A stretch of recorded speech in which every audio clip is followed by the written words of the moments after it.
Hey everyone, welcome back to Open Line. We're excited to have you here. The phone lines are jam-packed. We got a couple minutes left here in our show, so we're going to get right to it. We have Lee waiting on line 3. Hi Lee, what's your question tonight?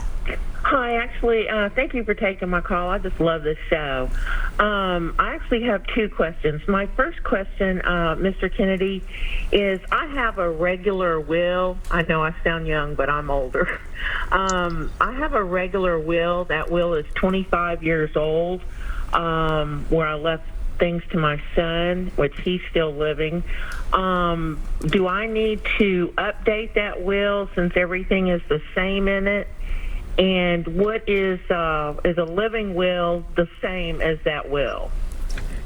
Okay, first off, it never hurts to update a will, and at that point they can review it. As a general rule, you don't have to. My will may be that old too, but it's always good to update. A living will is a separate, different document than a will, and that's another thing you should talk.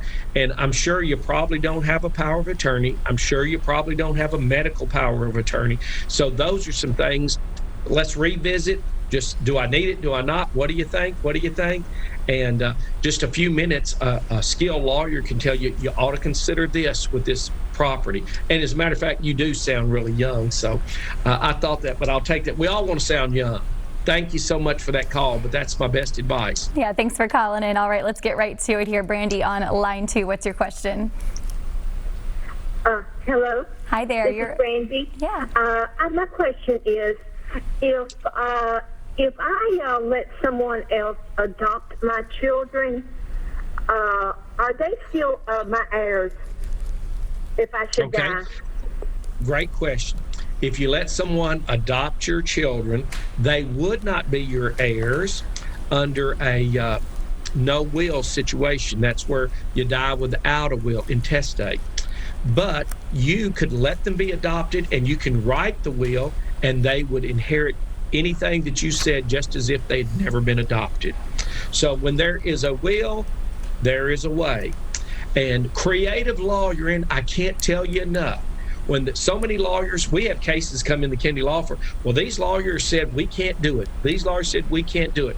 And they say it's, and I've said it over the years. I said, if you want to hear negative reports, go to those lawyers. We've got to come up with some solutions and some ideas. And they said, well, the law said this. And then when you are really creative, we're going to operate within the confines of the law. They said there's 2 kinds of lawyers, some that know the law and some that know how to get around it. So again, we never do anything illegal or unethical, but we do discuss all the options to try to help our clients. All right. Sorry to Madeline and Ann that we weren't able to get to you tonight, but we do have to say goodbye to our friend Kevin Kennedy. So as I always say, just give him a call at the Kennedy Law Firm, Madeline and Ann. We are so sorry we didn't get to you tonight. But Kevin, it was always a blast to have you here on the show. Glad to see that you're doing well. Thank you so much. I love talking to you, Case. It's always good. And Taylor back there running the cameras. God bless both of you. All our friends at Channel 5. We are blessed to have you in our community. We'll see you next time, Kevin. Keep it right here. We're going to wrap the show up in just a couple of minutes. We'll be right back.